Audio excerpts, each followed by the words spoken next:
So hey everyone, welcome back to another quick and very interesting tutorial. Where in this quick tutorial, I'm going to show you how you can remove duplicate lines from any text file you have, or even the text paragraph, the text you have copied on your clipboard.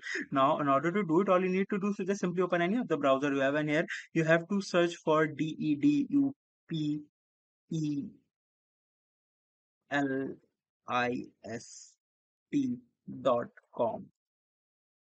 Just simply go to this website, which has a complicated spelling. You can see the right URL over there, and here it will ask you to paste the paragraph you have copied, or you can even upload the files as well, and it will show you the repeated sentences, the duplicate words, the duplicate lines that you can check and remove from your paragraph, from your text.